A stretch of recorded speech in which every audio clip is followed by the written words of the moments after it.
Yesu akiomba, askari walifika wakamkamata, wakiongozwa naye Yuda Iskarioti, mmoja wa wanafunzi wake Mwokozi. Wakampeleka kwa Liwali Pilato, na akajitia kumsaliti Yesu. Tuimbe kwa furaha, Yesu amefufuka. Waliomsulubisha wanaona haya, ametutuma sisi twende kote kote tuhubiri Injili, wote waokoke. Tuimbe kwa furaha, Yesu amefufuka. Waliomsulubisha wanaona haya, ametutuma sisi twende kote kote tuhubiri Injili, wote waokoke.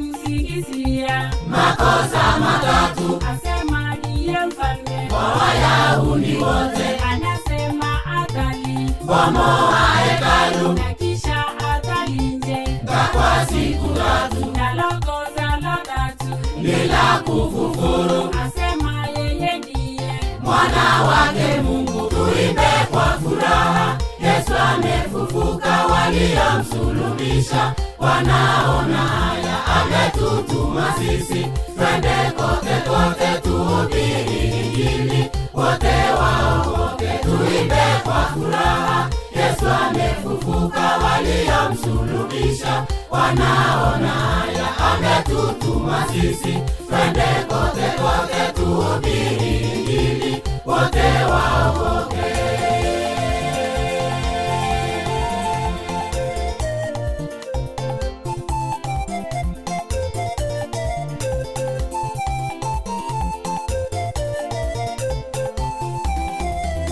baada ya kuonywa Ndotoni usiku, mke wake Pilato kampa ujumbe, usimtendee jambo lolote baya anakosa lolote, huyu mwenye haki. akataka shauri Wao makuhani amfungue nani, wakasema Baraba. Tuimbe kwa furaha, Yesu amefufuka. Waliomsulubisha wanaona haya, ametutuma sisi twende kote kote tuhubiri Injili, wote waokoke. Tuimbe kwa furaha, Yesu amefufuka. Waliomsulubisha wanaona haya, ametutuma sisi twende kote kote tuhubiri Injili, wote waokoke.